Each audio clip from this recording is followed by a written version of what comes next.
যেমন তার প্রশংসা ও মহিমা করা উচিত, এবং আমরা সকল মহৎ রাসূলদের প্রতি শান্তি ও আশীর্বাদের জন্য দোয়া করি, যার মধ্যে শেষ রাসূল মুহাম্মদ সাল্লাল্লাহু তাআলা আলাইহি ওয়াসাল্লামও রয়েছেন। আমরা কেপটাউন, দক্ষিণ আফ্রিকার মসজিদ আল কুদস থেকে শুভেচ্ছা জানাই। ওয়া আলাইকুমুস সালাম ওয়া রাহমাতুল্লাহি ওয়া বারাকাতুহু। এবং আমরা দোয়া করি, আল্লাহুম্মা বারিক লানা ফি রজাবিন ওয়া শাবানা ওয়া বাল্লিগনা রমাদান, আমিন ইয়া রাব্বাল আলামিন।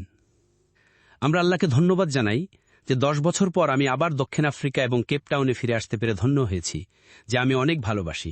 এবং এখানে মসজিদ আল কুদসে, যা আজ আমাকে ভাষণ দেওয়ার জন্য আমন্ত্রণ জানিয়ে অত্যন্ত দয়ালু হয়েছে। এবং আজ রাতে ইনশাআল্লাহ আমি আশা করি আপনারা মাগরিবের নামাজের সময় এসে আমাকে সম্মানিত করবেন, যখন আমি একটি বিষয় নিয়ে আলোচনা করব ইনশাআল্লাহ, যা কেবল উত্তেজনাপূর্ণ নয়, বরং এই সময়ে এবং ইতিহাসে যা আসতে চলেছে তার জন্য কৌশলগতভাবে অত্যন্ত গুরুত্বপূর্ণ। আমাদের আজকের বিষয় হবে কনস্টান্টিনোপল এবং ইসরায়েলের মাস্টার প্ল্যান। কিন্তু আজ রাতে সেই বক্তৃতা দেওয়ার আগে আমাদের কিছু প্রস্তুতিমূলক কাজ করতে হবে। আমি সেই বক্তৃতার আজ রাতে দিতে পারতাম না, আমি দিতে পারব না যদি না আমি কোরআন অধ্যয়নের পদ্ধতিটি না পাই, যা আমি আমার পরম শ্রদ্ধেয় শিক্ষক মাওলানা ডক্টর মোহাম্মদ ফজলুর রহমান হানসারির কাছ থেকে পেয়েছি। সবচেয়ে মূল্যবান, সবচেয়ে গুরুত্বপূর্ণ জিনিস যা আমি তার কাছ থেকে পেয়েছি, যা আমি আপনাদের জানাতে খুশি হব, বিশেষ করে যদি আপনাদের বয়স 17 বছর হয়, তা হল কোরআন অধ্যয়নের এবং হাদিস মূল্যায়নের পদ্ধতি। এটি আসরের নামাজের পরে ঘটনা ছিল, এবং মাওলানা করাচির মসজিদের বাইরে দাঁড়িয়েছিলেন, এবং ইমরান, যিনি তাকে অন্য সকল ছাত্রের সম্মিলিত প্রশ্নের চেয়ে বেশি প্রশ্ন করেছিলেন। আমি পাশে অপেক্ষা করছিলাম, তাই তিনি জানতেন ইমরানের আরেকটি প্রশ্ন আছে, তাই আমি তাকে কোরআন সম্পর্কে একটি প্রশ্ন জিজ্ঞেস করলাম, এবং এটি ছিল তার উত্তর। তোমাকে কোরআনকে সেভাবেই অধ্যয়ন করতে হবে যেভাবে তুমি তারাদের অধ্যয়ন করো। কিন্তু আমি উসুল আল তাফসিরের বইগুলো অধ্যয়ন করেছিলাম, যার অর্থ কোরআন অধ্যয়নের পদ্ধতি। আমাদের পাঠ্যপুস্তকটি শাহ ওয়ালিউল্লাহ দেহলভী রচিত ছিল, আল ফাউজাল কাবির ফি উসুল আত তাফসির, কিন্তু সেই বই এমন কিছুই ছিল না। কিন্তু এটি ছিল মাওলানা ফজলুর রহমান আনসারীর মেধা। তিনি যেতে পেরেছিলেন। সূরাটি কি ছিল এখন মনে পড়ছে না, যেখানে আল্লাহ সুবহানাহু ওয়া তাআলা বলেন, আউযু বিল্লাহি মিনাশ শাইতানির রাজিমের পর ফালা উকসিমু বিমাওয়াকিন নুজুম, সূরা ওয়াকিয়া। ঠিক বলেছেন, সূরা ওয়াকিয়া। ফালা উকসিমু বিমাওয়াকিন নুজুম, এবং আমি শপথ করছি, কাসাম, সেই অবস্থানগুলির দ্বারা যেখানে তারারা অবস্থিত। ওয়াইন্নাহু লাকাসামুন লাউ তাআলামুনা আযীম, এবং এটি একটি অত্যন্ত গুরুত্বপূর্ণ কাসাম বা শপথ যা আল্লাহ নিচ্ছেন। ইন্নাহু লাকুরআনুন কারীমুন ফি কিতাবিম মাকনুন, যার অর্থ, এবং আপনাকে ভাবতে হবে, আপনাকে চিন্তা করতে হবে মেসেজটা পেতে হলে। যদি আপনি চিন্তা না করেন, আল্লাহ বলেন, ইন্না শারাদ দাওয়াব্বি ইনদাল্লাহি সুম্মুল বুকমুল্লাযীনা লা ইয়াকিলুন। এটি কোরআন। সবচেয়ে খারাপ মানুষ, সবার মধ্যে নিকৃষ্টতম হল বধির এবং বোবা, যারা চিন্তা করে না। যখন আপনি চিন্তা করেন, তখন আপনি উপলব্ধি করেন যে আল্লাহ বলছেন, যদি আপনি কোরআনের আয়াতগুলি অধ্যয়ন করতে চান, তবে আপনাকে এটি সেভাবেই করতে হবে যেভাবে আপনি আকাশের তারাদের অধ্যয়ন করেন। কেন আমরা আকাশের তারাদের অধ্যয়ন করি? কোরআন আমাদের বলে, ওয়াবিন নাজমি হুম ইয়াহতাদুন, অর্থাৎ তারাদের সাহায্যে আপনি দিক নির্ণয় করেন। একসময় আমরা রাতের আকাশের দিকে তাকিয়ে কিবলার দিক জানতে পারতাম, কিন্তু স্মার্টফোনের যুগ এসেছে এবং স্মার্টফোন আমাদের বোকা বানিয়ে দিয়েছে। যদি আপনি আকাশের দিকে এবং তারাদের দিকে তাকিয়ে দিক নির্ণয় করতে চান, তবে স্পষ্টতই আপনাকে দেখতে হবে তারারা কিভাবে একে অপরের সাথে সংযুক্ত। আপনাকে আকাশে বিন্যাস বা প্যাটার্ন খুঁজতে হবে, এবং এখানে এই প্যাটার্ন এবং সেখানে সেই প্যাটার্ন দেখে আপনি পথ চলতে পারেন। এটি প্রাথমিক চিন্তাভাবনা। এভাবেই আপনাকে কোরআন অধ্যয়ন করতে হবে। আপনি কখনো কোরআনের একটি আয়াতকে বিচ্ছিন্নভাবে অর্থ এবং নিশ্চিত জোরের জন্য গ্রহণ করবেন না, কারণ তাহলে আপনি ঘোষণা করবেন, যেমনটি আমি করেছিলাম যখন আমার বয়স 17 বছরের কাঁচা কলা ছিলাম। আমি বলেছিলাম ইবলিসকে ফেরেশতা হতে হয়েছে। হ্যাঁ, কারণ আমার বয়স 17 ছিল, আমি কাঁচা কলা ছিলাম এবং আমি কোরআন অধ্যয়ন করতে জানতাম না। আমি বলেছিলাম, যদি ফেরেশতাদের আদেশ দেওয়া হয় এবং সে অবাধ্য হয়, তবে তাকে ফেরেশতা হতে হবে। এবং আপনারা তাদের সংযুক্ত করেন। ওহ না না না, যখন আল্লাহ একজন ফেরেশতাকে আদেশ দেন, ফেরেশতার কোনো পছন্দ নেই, ফেরেশতাকে অবশ্যই মানতে হবে, কিন্তু সে অবাধ্য হয়েছিল, তাই সে ফেরেশতা হতে পারেনি। এবং তারপর সূরা কাহফে সে জিনদের মধ্যে থেকে ছিল, এবং তাই যখন আমরা সূরা রুমের দিকে তাকাই, যেমন আমরা আজ রাতে করব ইনশাআল্লাহ, যখন আমরা কোরআনের সূরা রুম সম্পর্কিত আয়াতগুলোর দিকে তাকাই, তখন আমাদের এই পদ্ধতি গ্রহণ করতে হবে এবং তারপর এই সিদ্ধান্তে আসতে হবে যে কোরআনের রুম ছিল কনস্টান্টিনোপল। কোরআনের রুম ছিল কনস্টান্টিনোপল, এবং যেহেতু কোরআন আমাদের বলে যে রুম বিজয়ী হবে। আল্লাহর সাহায্যে রুম বিজয়ী হবে তাদের পরাজয়ের পর। এবং যখন রুম বিজয়ী হবে তখন শুধু আমরা মুসলমানরাই নয়, বরং নবী মুহাম্মদ সাল্লাল্লাহু আলাইহি ওয়াসাল্লামও উদযাপন করবেন। এটাই কোরআন। কিন্তু যখন কোরআন নাজিল হয়েছিল এবং এই ভবিষ্যৎবাণী আমাদের চোখের সামনেই পূরণ হয়েছিল, তখন রোম পরাজিত হয়েছিল এবং মক্কা কুরাইশরা উদযাপন করছিল আর আমরা কাঁদছিলাম। এবং তারপর এই ভবিষ্যৎবাণী কয়েক বছরের মধ্যেই পূরণ হয়েছিল এবং রোম অলৌকিকভাবে বিজয়ী হয়েছিল। কিন্তু একটু অপেক্ষা করুন, তখন রোম ইতিমধ্যেই ত্রিত্ববাদ গ্রহণ করেছিল। ঈশ্বর পিতা, ঈশ্বর পুত্র এবং ঈশ্বর পবিত্র আত্মা। সে সময় রোম ইতিমধ্যেই ঈসা আলাইহিসসালামকে পূজা করছিল আল্লাহর পুত্র হিসেবে, ত্রিত্বের দ্বিতীয় ব্যক্তি হিসেবে, এবং কোরআনে একে কুফর ও শিরক হিসেবে নিন্দা করা হয়েছিল।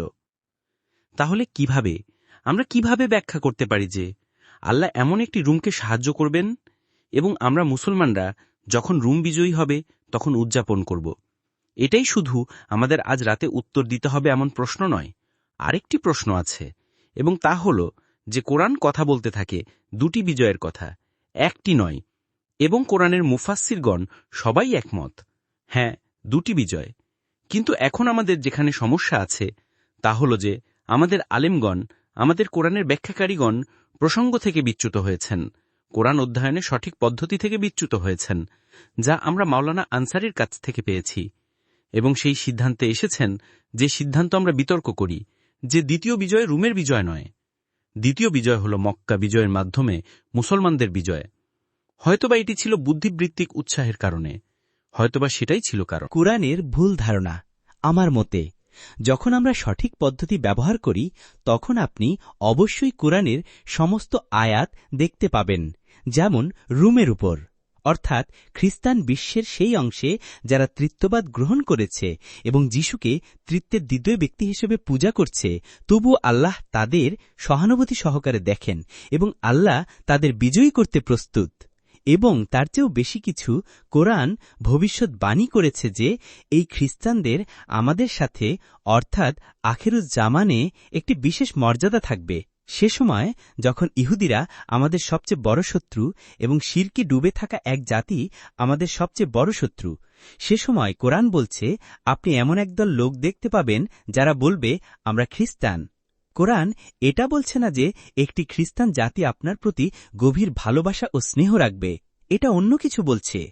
এটা বলছে যে একদল লোক যারা বলবে আমরা খ্রিস্টান, তারাই আপনার প্রতি গভীর ভালোবাসা ও স্নেহ রাখবে।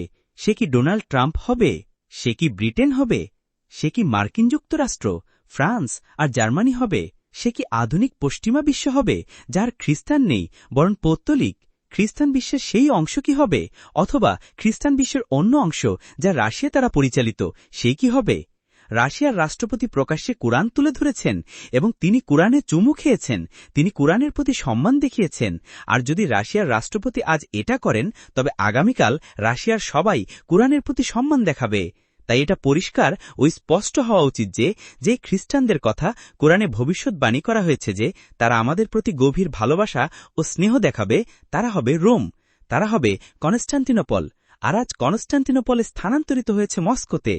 আর তাই আজকের এই বক্তৃতা বৌদ্ধিকভাবে উদ্দীপক হওয়ার প্রতিশ্রুতি দিচ্ছে, এবং আমরা আশা করি যে কেপটাউন এমনভাবে সাড়া দেবে যা আমার শিক্ষক মরহুম মাওলানা ফজলুর রহমান আনসারীকে গর্বিত করবে। কিন্তু শেষ করার আগে আমাকে একটি বিষয় স্পষ্ট করতে হবে। মাওলানা মোহাম্মদ আব্দুল আলিম সিদ্দিকী রহিমাহুল্লাহ ছিলেন আমার শিক্ষকের আধ্যাত্মিক গুরু, বৌদ্ধিক গুরু নয়। আমার শিক্ষকের বৌদ্ধিক গুরু ছিলেন ড মোহাম্মদ ইকবাল, এবং আমাদের নবী সাল্লাল্লাহু আলাইহি ওয়াসাল্লাম ভবিষ্যৎবাণী করেছিলেন, এগুলো তার কথা। আমার উম্মত বৃষ্টির মতো, এটা জানা নেই কোন বৃষ্টিপাত ভালো, প্রথমটা না শেষটা। আপনি কি শুনেছেন? তাই শেষ বৃষ্টিপাত আসছে। এই শেষ বৃষ্টিপাত এর একটি মাঙ্গলিক উপাদান থাকবে, এবং আমরা এটা আফগানিস্তানে দেখতে পাচ্ছি, আমরা এটা ইয়েমেনে দেখতে পাচ্ছি, আমরা এটা গাজার ফিলিস্তিনিদের মধ্যে দেখতে পাচ্ছি। এমন একটি জাতি যারা জানে কিভাবে লড়াই করতে হয় এবং যারা কখনোই আত্মসমর্পণ করে না, কিন্তু তাদের সামরিক সক্ষমতার সাথে মিলিয়ে বৌদ্ধিক সক্ষমতা নেই। আফগানিস্তান নয়, তালিবান নয়, হামাস নয়, তাদের সামরিক সক্ষমতার সাথে মিলিয়ে বৌদ্ধিক সক্ষমতা নেই। তাই বৌদ্ধিক বৃষ্টিপাতের শেষ বর্ষণ যা এখনও আসতে বাকি তা অবশ্যই খিজির আলাইহিসসালামের নদী থেকে আসতে হবে, কারণ তিনিই আখিরুজ্জামানে জ্ঞানীদের আদর্শ। খিজির আলাইহিসসালাম সেই নদী থেকে, খিজির আলাইহিসসালামের নদী থেকে বহু নদী প্রবাহিত হয়েছে। তাদের মধ্যে সবচেয়ে বিখ্যাত একজন হলেন মাওলানা জালালউদ্দিন রুমি। তিনিই তার কাব্য দ্বারা ড মোহাম্মদ ইকবালের জন্য তার বই ইসলামে ধর্মীয় চিন্তাধারার পুনর্গঠন লেখার পথ খুলে দিয়েছিলেন। এটা এত সাহসী একটি শিরোনাম ছিল যে তার জন্য তার মাথা হারানো উচিত ছিল। ইসলামে ধর্মীয় চিন্তাধারার পুনর্গঠন এত সহজ শিরোনাম নয়, এটা একটি চ্যালেঞ্জিং শিরোনাম, এবং ইকবাল থেকে বহু নদী প্রবাহিত হয়েছে। আর তাদের মধ্যে সেরা হলেন মাওলানা ফজলুর রহমান আনসারী, এবং তিনি ধর্মীয় চিন্তাধারার পুনর্গঠনের চ্যালেঞ্জে সাড়া দিয়েছিলেন।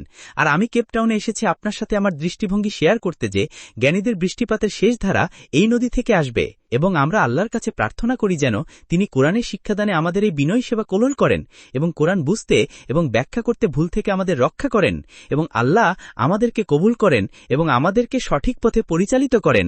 ধন্যবাদ। আসসালামু আলাইকুম ওয়া রাহমাতুল্লাহি ওয়া বারাকাতুহু।